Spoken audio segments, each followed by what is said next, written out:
mes de septiembre. Hemos analizado distintos rubros, antes lo hacíamos en una feria con los alimentos, pero vamos a hablar de los alimentos, de los medicamentos, perdón, que aumentaron un 100% en un año. A ver si sacan las cuentas, algunos desde el 2015 ahora se han incrementado en 800% y un poquito más, y un promedio de casi el 360%. Estamos ahora con Raúl Sajem, que es del Colegio Oficial de Farmacéuticos y Bioquímicos de la Capital Federal, para analizar un poquito. A ver, una de las preguntas que surge también es qué componente, por ejemplo, importado tienen los medicamentos, cuánto es de producción nacional, cuánto se produce afuera, cuál es el motivo por el cual los medicamentos han subido por encima de lo que aumentó la inflación, ¿no? Bien. Raúl, buen día, bienvenido. ¿Qué tal, Rubén? Buen día a todos. Acá el incremento de precios responde en parte a que tiene un componente importado, pero en parte, indudablemente, a políticas comerciales, políticas de precios de cada laboratorio productor, porque los medicamentos han aumentado en forma muy dispar de acuerdo a las diferentes marcas comerciales. Hay medicamentos que tienen el mismo principio activo, que han aumentado la misma droga. Exacto. Y han aumentado otros mucho. Eso es lo que se viene observando. Y hay que aclarar siempre que el precio de los medicamentos no lo ponen los farmacéuticos, no lo ponemos los farmacéuticos, que también sufrimos la situación. Más la sufre el paciente porque se están abandonando tratamientos, están dejando de acceder a medicamentos para tratamientos crónicos, lo cual es un problema serio de salud. Eso es, las estadísticas indican eso, que se están vendiendo menos medicamentos, la gente no compra, si bien se recetan, pero no se termina de concretar así toda la cadena porque el paciente termina no comprando ese medicamento. ¿En cuánto ha sido la caída? La caída medida en el año 2018 fue de 40 millones de unidades, 40 millones de envases, 40 millones de tratamientos caídos a los que los pacientes no pudieron acceder. Es el 5% más o menos del total de medicamentos. Ya en lo que va del 2018 esa caída ya es del 6%, o sea que esta situación nosotros la hemos alertado de las entidades farmacéuticas a partir de junio del 2018, que se hicieron las primeras mediciones. Es muy fácil medir el uso de medicamentos porque es un mercado muy transparente, tanto de la producción, la distribución y la dispensa. Es un mercado muy transparente y es muy fácil medir que había una disminución en el uso de medicamentos. Nosotros alertamos de las entidades farmacéuticas que lo que podemos hacer mediante mediciones desde junio del 2018. En la última medición de agosto del 2019 sigue verificándose una caída constante, que hay que ponerla en relación a que los aumentos de precios subieron muy por encima de los salarios y jubilaciones, y esto a pesar de que los farmacéuticos tenemos una ley que nos permite ofrecer distintas alternativas, por eso la caída en el uso no ha sido mayor. Claro, que es el genérico. Nosotros tenemos denominado genérico, claro, una ley, que es la ley de promoción del uso de prescripción por nombre genérico, una ley del año 2002, pero que ha caído en algunas épocas en desuso, en particular en estos últimos 4 años.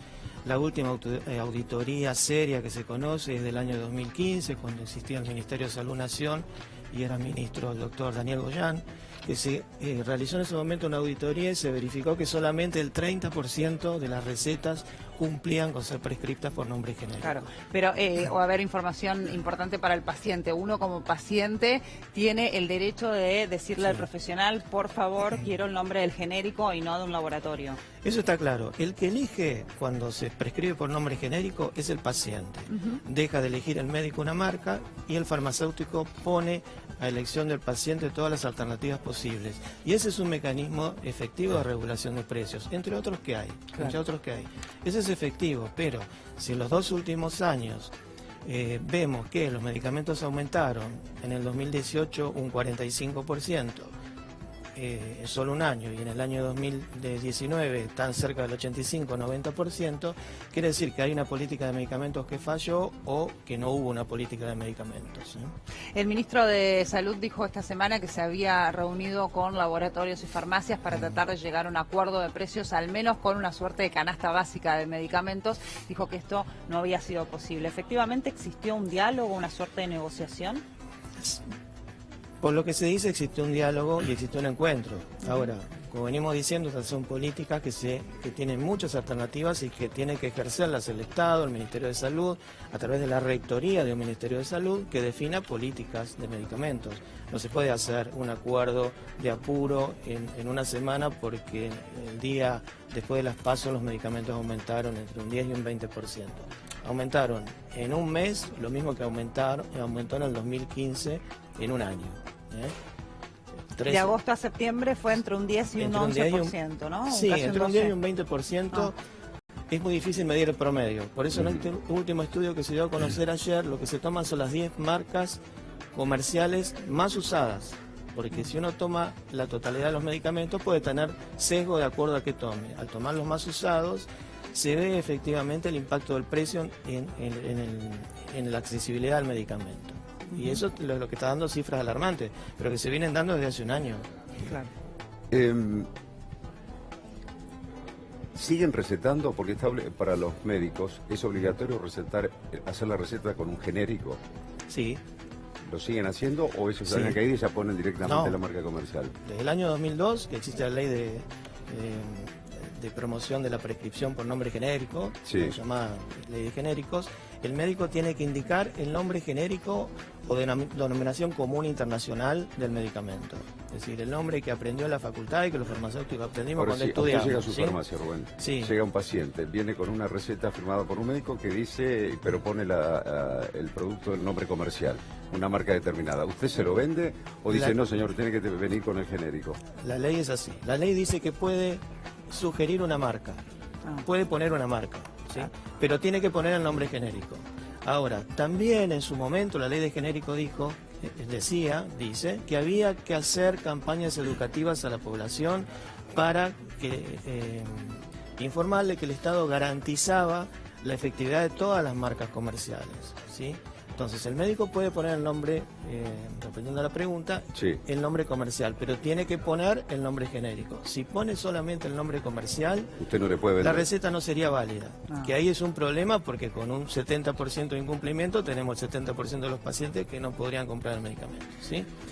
Ahora, ahí hace falta una intervención, digamos, de la autoridad sanitaria para ver qué está pasando. Como le digo, Esto como responsabilidad de ustedes. Si va el paciente con la receta en nombre comercial solo, y el paciente dice, yo quiero comprarlo, usted le dice no, porque la ley dice otra cosa, me falta acá. ¿Usted tiene como farmacéutico una responsabilidad si le vende ese medicamento a esa persona y en la receta no estaba el genérico? La ley dice que se puede generar un registro donde el farmacéutico entregue el medicamento, porque el paciente lo necesita, e inscriba que hay un problema con la receta, para que la autoridad sanitaria tome la intervención en llamarlo al médico o en informarle al médico que está incumpliendo la ley.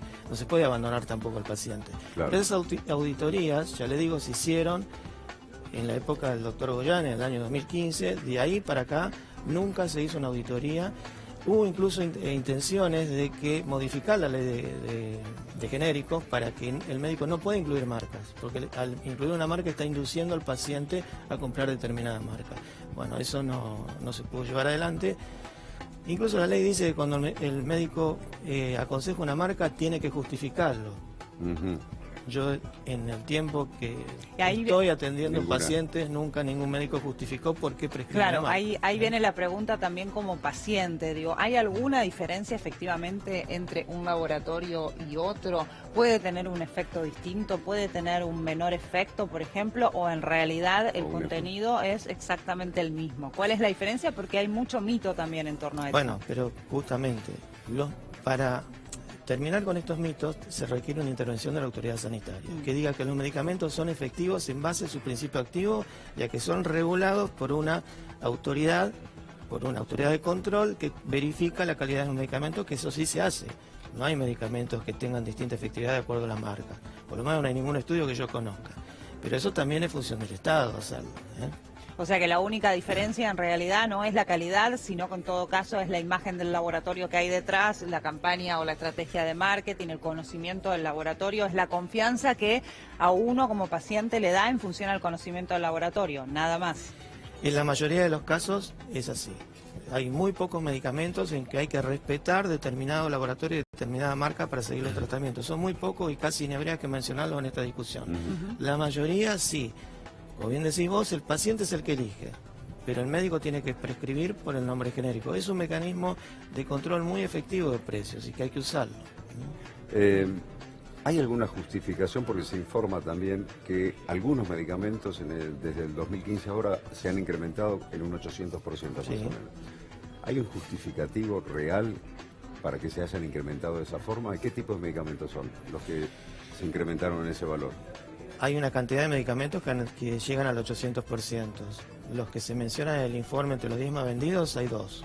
De los 10 más vendidos hay 2 que aumentaron al 800% en los últimos 4 años.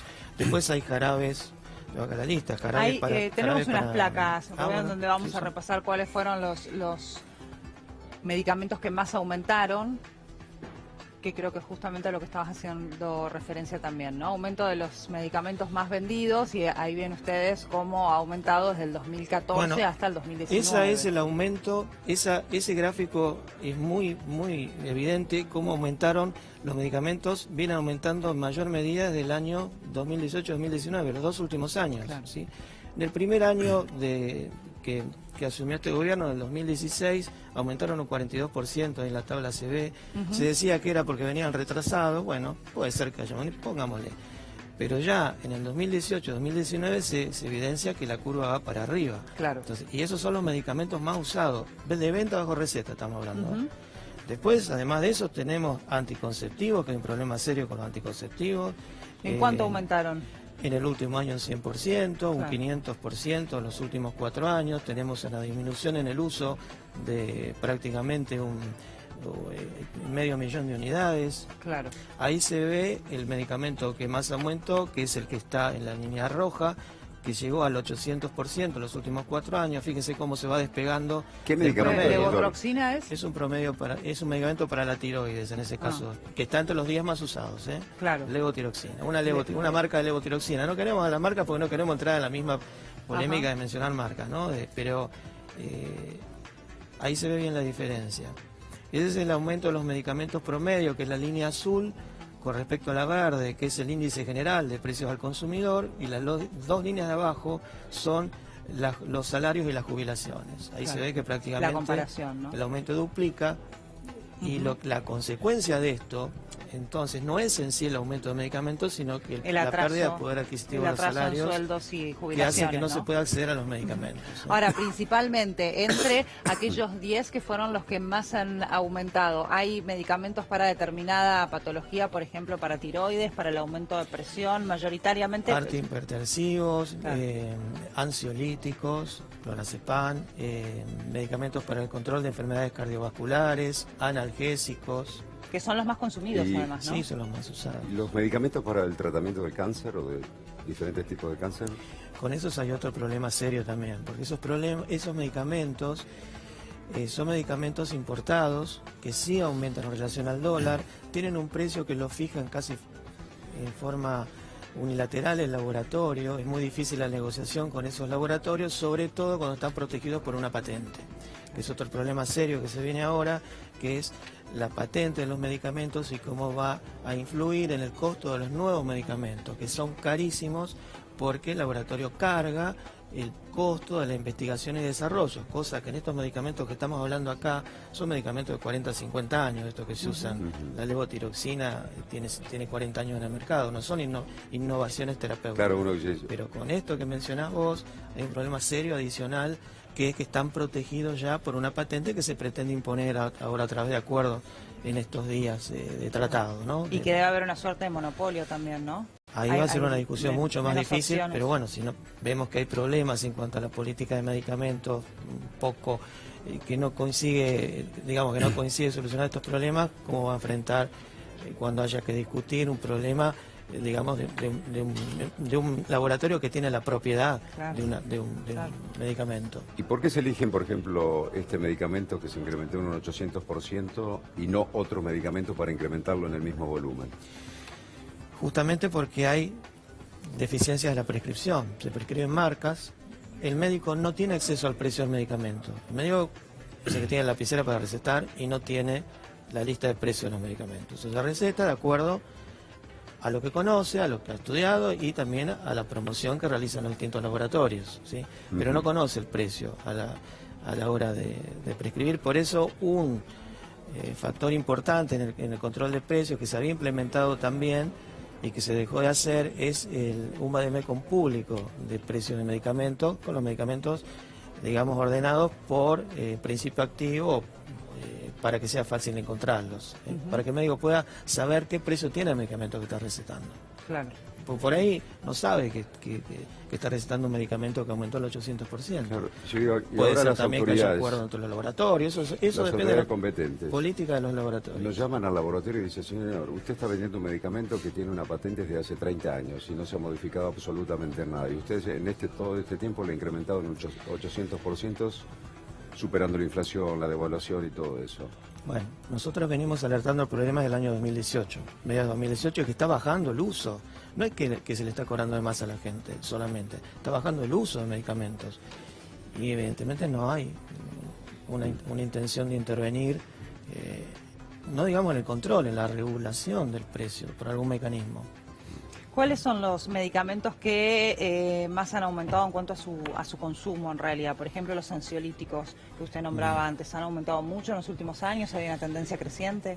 Sí, siempre que hay situaciones de crisis aumenta el consumo de ansiolíticos. Ahora, el ansiolítico cae en este problema general del aumento de precios y